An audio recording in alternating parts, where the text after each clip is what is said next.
There is a legal document buried inside the book of Ruth, and almost nobody who reads it notices it's there. It reads like a love story on the surface, a loyal daughter-in-law, a kind landowner, a wedding at the end. But strip away the romance for a moment and look at what is actually happening underneath it. A man named Boaz is not simply falling in love with a foreign widow. He is executing a legal role that Israelite law had built centuries earlier, a role designed for exactly one purpose: rescuing people who had lost everything and had no way to get it back on their own. That role is called the kinsman-redeemer, the goal, and understanding what that word meant to Naomi and Ruth is the key that unlocks this entire book. Because Ruth is not a story about finding love in hard circumstances. It is a story about what it cost someone to buy back a life that was lost, and it was written, long before anyone understood why, to prepare Israel for a Redeemer who would do exactly the same thing on a scale no one could have imagined. Let's set the scene, because the desperation at the start of this book is easy to skim past. Naomi loses her husband in Moab. Then she loses both her sons. She is left with 2 foreign daughters-in-law, no income, no land, and no man in her household to provide for her, which in that culture meant no security at all. She tells her daughters-in-law to go home and remarry among their own people. Orpah does. Ruth refuses, clinging to Naomi with the famous words, "Where you go, I will go. Your people shall be my people, and your God my God." It is beautiful loyalty, but look at what it actually costs her. Ruth gives up any claim to provision in her homeland and binds herself to a widow with nothing, in a foreign country, as a foreign widow herself. By the time they reach Bethlehem, Naomi tells the women there to call her Mara bitter, because she says, "The Almighty has dealt very bitterly with me." This is not a light-hearted opening. This is 2 women standing at the very bottom, with no legal path back to security on their own. Ruth goes out to glean in the fields, gathering leftover grain the way Israelite law permitted the poor to do, and she happens to end up in a field belonging to a man named Boaz, who turns out to be a relative of Naomi's late husband. Boaz is kind to her immediately, offering protection and provision beyond what the law required. And when Ruth asks why a foreigner like her has found such favor in his eyes, Boaz's answer is telling.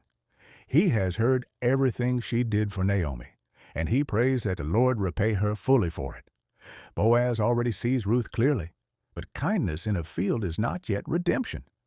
Something more specific has to happen, and it hinges on a single word. Naomi, hearing that Ruth has gleaned in Boaz's field, says something that would have made any Israelite reader sit up immediately. "The man is a close relative of ours, one of our redeemers." That word, redeemer, gohel in Hebrew, was not a poetic flourish. It named a specific legal office under Israelite law. A goel was the nearest male relative obligated, when possible, to step in and rescue a family member who had fallen into desperate circumstances. Buying back land a relative had been forced to sell, purchasing freedom for a relative sold into slavery, and in certain cases, marrying a childless widow to raise up an heir who would carry on the dead man's name and inheritance. This was not romantic language, it was legal language. The moment Naomi says, "one of our redeemers," she is not hinting at a wedding.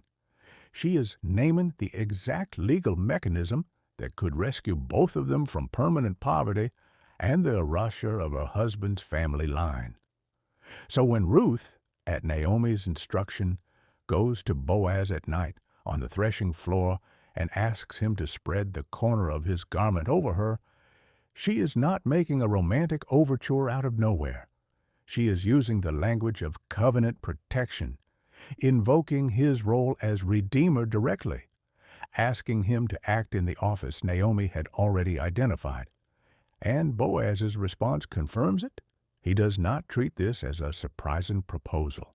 He treats it as a legal matter with one complication. There is a Redeemer nearer in line than himself, and that man has first right of refusal. This is where the story does something almost nobody expects from what looks like a romance. Boaz goes to the city gate, the place where legal transactions and disputes were settled in ancient Israel, gathers 10 elders as witnesses, and formally presents the case to the nearer kinsman. There is a field belonging to Naomi that needs redeeming, and along with it comes the obligation to marry Ruth and raise up an heir in the name of the dead. The nearer redeemer initially agrees to buy the field until Boaz mentions the second part of the obligation. Then he says he cannot redeem it, because doing so would endanger his own inheritance.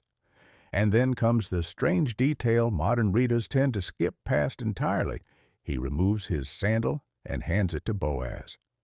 This was the customary Israelite method of finalizing a legal transfer of rights, a way of sealing a transaction in front of witnesses as binding then as a signature on a contract is now. The nearer redeemer, unwilling to pay the cost, formally surrenders his right. And Boaz, in front of the whole assembly, declares that he is buying everything that belonged to Naomi's family and taking Ruth as his wife to preserve the name of the dead on his inheritance. Notice what redemption actually required here. It was not a feeling.